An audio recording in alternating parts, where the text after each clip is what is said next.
Good day, students.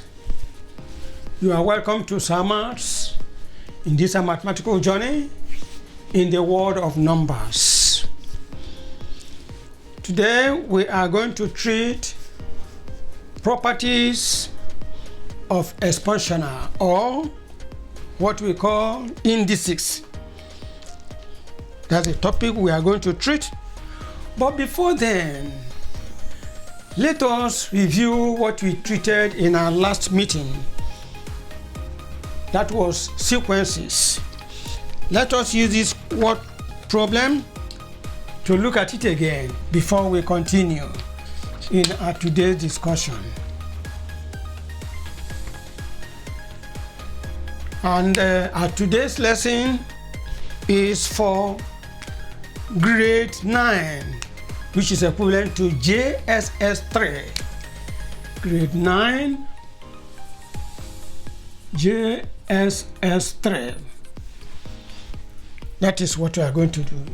Here in the review of our last week lesson, we have here Jimmy, Samuel, Fanny, and Balin are members of a family. Their ages are 4 years, 8 years, 2 years, and 6 years respectively. That means Jimmy is 4, Samuel is 8, Fanny is 2, and Balin is 6. Question A. Arrange their ages in ascending order. That is from the smallest to the biggest. B. Is the list of their ages a sequence? C. If yes, I. Is it arithmetic sequence or geometric sequence? I. Find the rule. That is, if yes, find the rule. Here we have Jimmy is 4 years. Samuel 8 years, and we have Fanny 2 years, and Balin 6 years. So in answer to question A, we have 2, 4, 6, and 8. And the question says, the B part of it, B says, is this list, their age list, is it a sequence? Yes, it is a sequence. We answer yes, it's a sequence. Then C, if it is a sequence, I. Is it arithmetic sequence or geometric sequence? If you watch very well, if you keep on adding 2, to find out, you can say 2, 4, 6, 8. 4 minus 2 will give us 2. 6 minus 4 will give us 2. 8 minus 6 will give us 2. Then our answer is this is a sequence. It is a sequence. Okay, we have answered it's a sequence. Our answer here is it is arithmetic sequence, in that it is growing, increasing by equal step. It is increasing by equal step, 2, 2, 2. So it is arithmetic.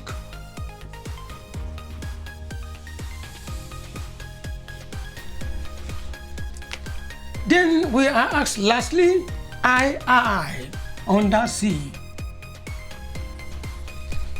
Find the rule. If you look at it, you discover it is add 2. You keep on adding 2 in this very sequence. So that is the rule. Because 2 plus 2 will give us 4. 4 plus 2 will give us 6. 6 plus 2 will give us 8. We have answered that question. I hope it has reminded you of what we discussed in our last meeting.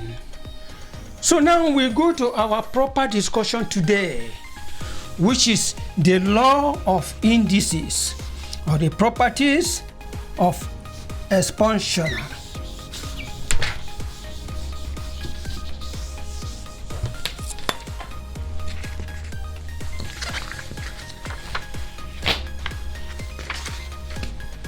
Good.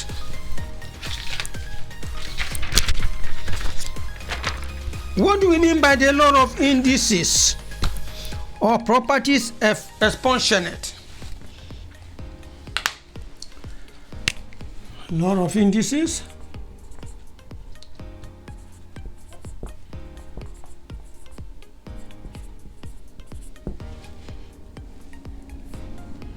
Properties.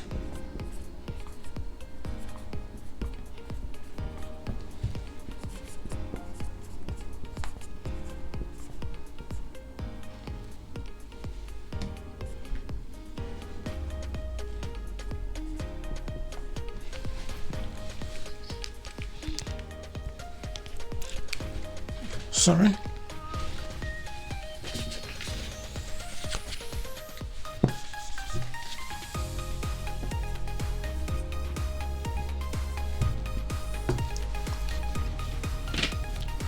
We have up to 7 or more laws of indices, but for our grade we stop somewhere.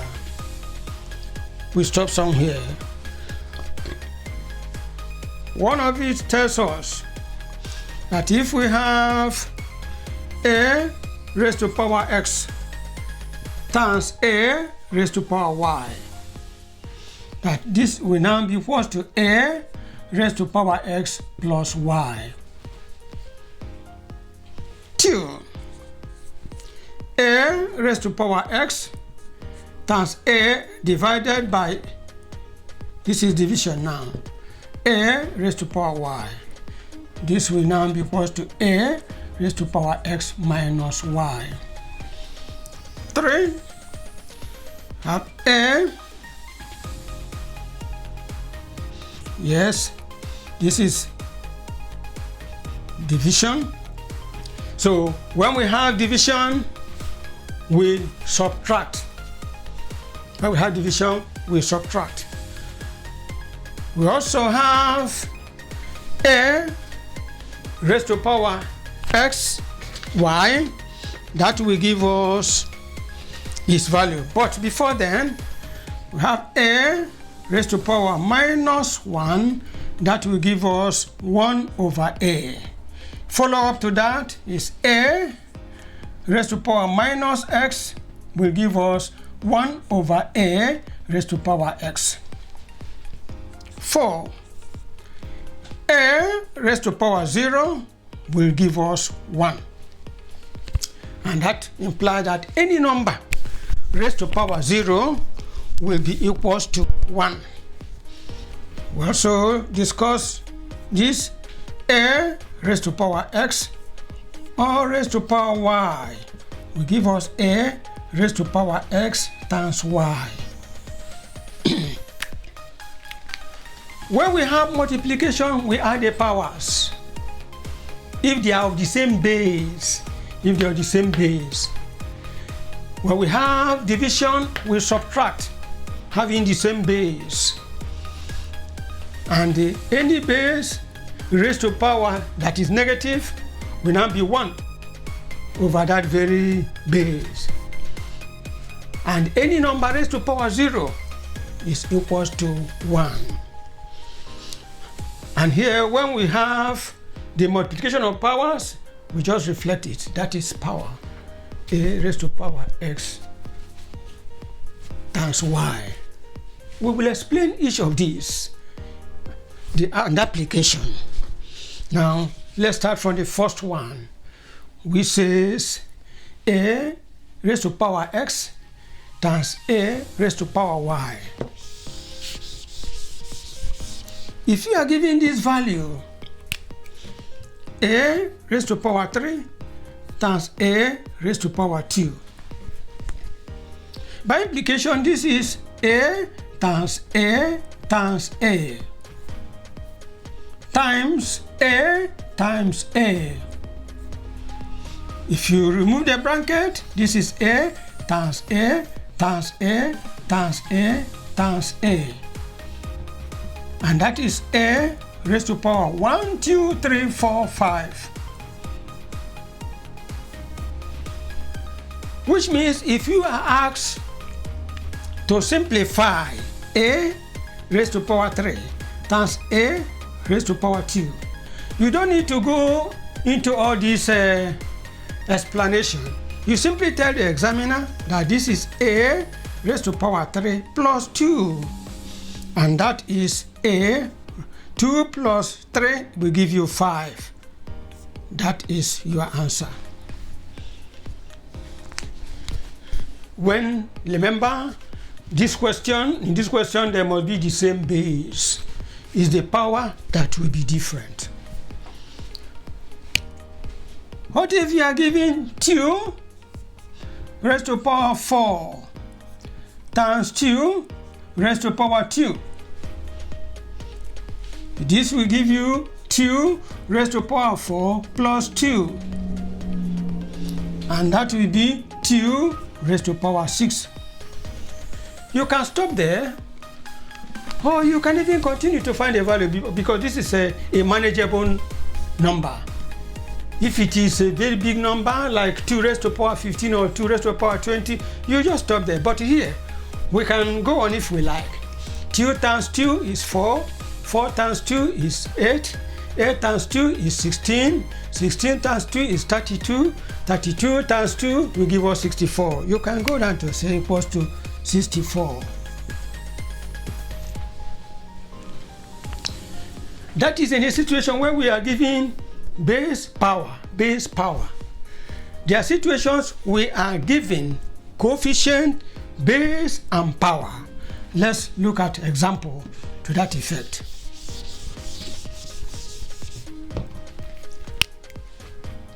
Three f raised to power 5 times 2f raised to power 3. In this example, we have coefficient, base, and power. Coefficient, base, and power. Remember, when there is no coefficient, it's automatically 1. Where we are not giving coefficient, it's automatically 1. So in solving this, we first of all collect the coefficient ordinarily, and that is 3 times 2. And then we say times f raised to power 5 plus 3. And 3 times 2 will give us 6. F 5 plus 3 is 8. That's in a situation the question involves coefficient, base, and power. This is what we do. Collect is differently, and then we solve on. This is as it concerns the first law of indices. Let's go to the second, which involves division. The second law.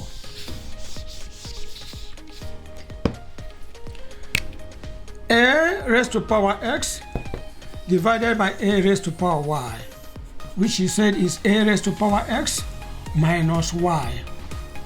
If you are given a raised to power 5 divided by a raised to power 3. Ordinarily, this is a times a times a times a divided by a times a times a. This a divide this cancel this cancel this. Oh, remember me, we have 5 there. A times a. Therefore, what we have, we collect what remains is a times a that remain, which is a raised to power 1, 2. If we are given this question, this means that a raised to power 5 divided by a raised to power 3. This is just a raised to power 5 minus 3. And that is a.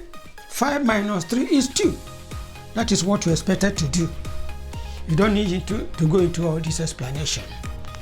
I did this to show you how this law is true.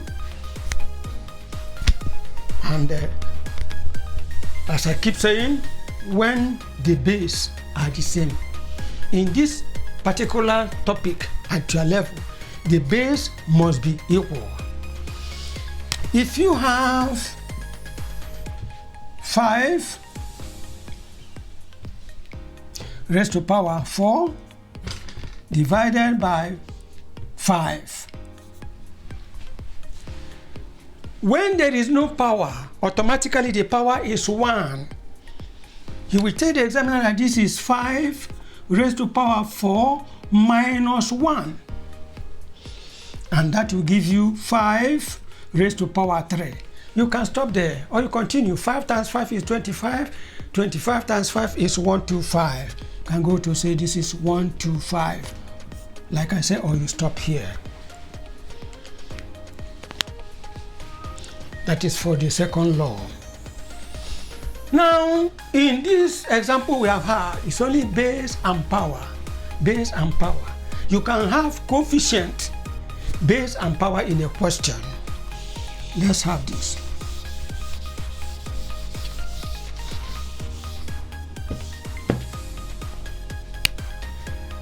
(15t raised to power 4 divided by 3t raised to power 2.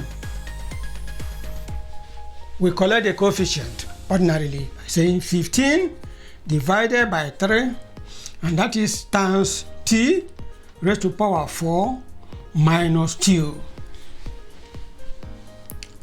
And that will give us 15 divided by 3 is 5. Then t, 4 minus 2 is 2. This is our answer for this very particular one. I hope you are following. We are treating laws of indices or properties of exponents. We have treated the first law that involves multiplication, which will result to addition of the powers.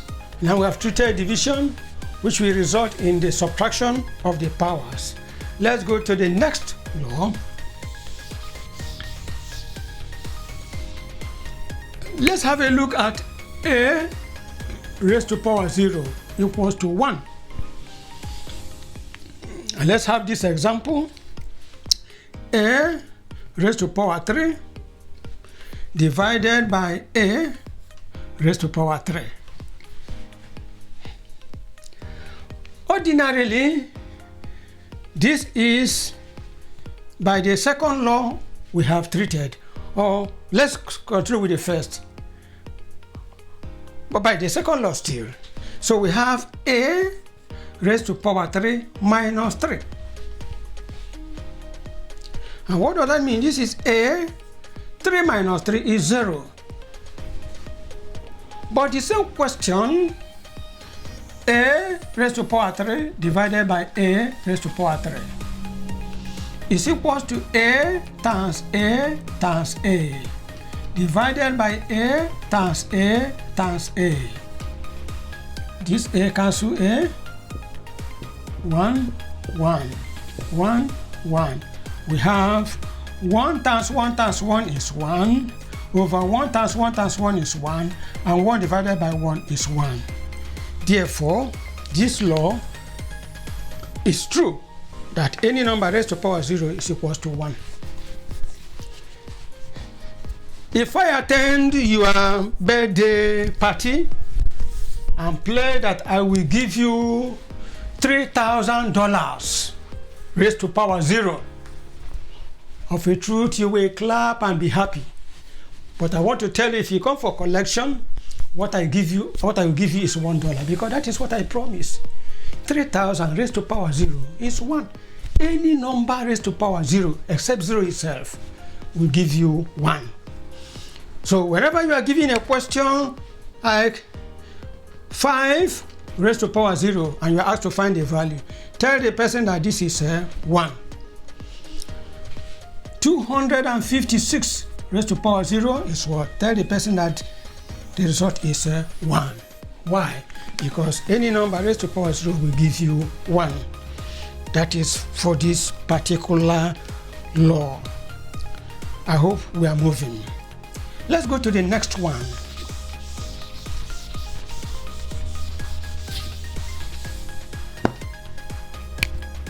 This law says that a raised to the power minus 1 is equal to 1 over a.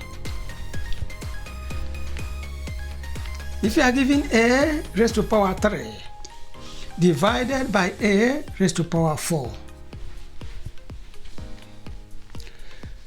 by what we have done in the second law, this is a raised to the power 3 minus 4, and that will give you a 3 minus 4 is minus 1.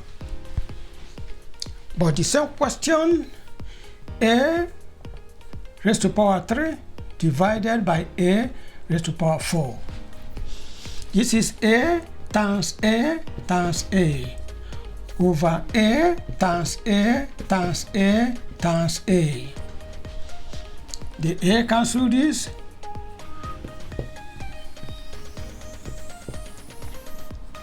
What do we have? We have 1 times 1 times 1. That will give us 1. A times 1 is a times 1 is a times 1 is a. So the a raised to the power minus 1 has given us 1 over a. That is for this. But for follow-up, like we had when we are writing those laws down, if we have a follow-up that we are told that is a raised to the power minus x is 1 over a raised to the power x. And we are given a raised to the power 5 divided by a raised to the power 7. This will give us a raised to the power 5 minus 7. And that is a 5 minus 2, 5 minus 7 is minus 2.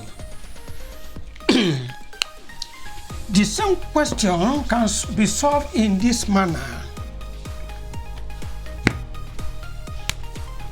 A raised to the power 5 divided by a raised to the power 7. A times a times a times a times a over a times a times a times a times a times a. 1, 2, 3, 4, 5, 6, 7. 1, 2, 3, 4, 5. Good. 1, 1, 1, 1, 1, 1, 1, 1, 1, 1. 1 times 1 times 1 times 1 will give us 1 over a times a, which is a times 1 times 1 will give us a raised to the power 2.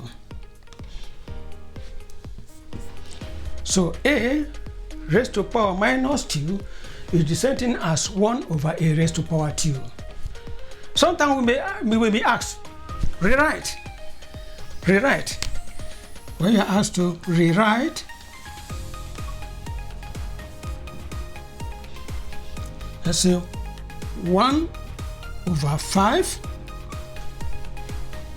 You tell the person that this is equal to 5 raised to the power minus 1. You are rewriting, and on and on. But just know that a base raised to power negative will give you 1 over a raised to that power. And that power will no longer be negative since you have written this 1 over. That is for this very particular law. Let's have a still example to this effect. Let's have an example.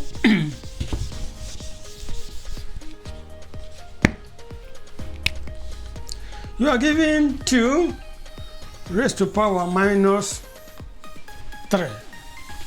Like I've told you, this now will result in 1 over 2 raised to power 3.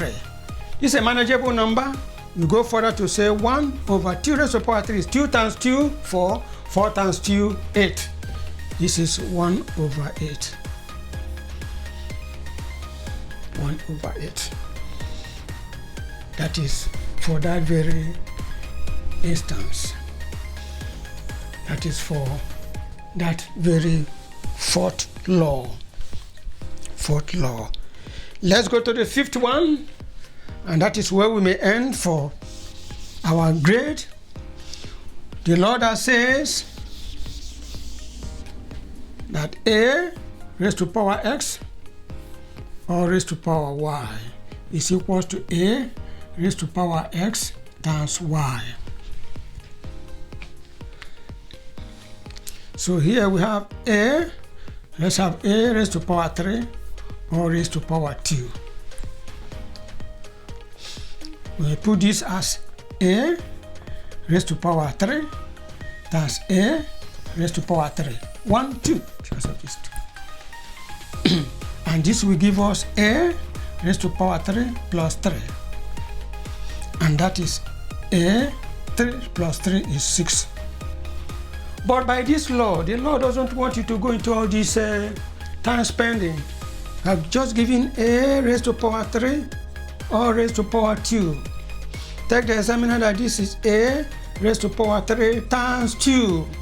And that will give you a raised to power 6. You have settled the problem. Where we have power, we multiply. Where we have multiplication, the first one we add. Where we have division, we subtract, and so on.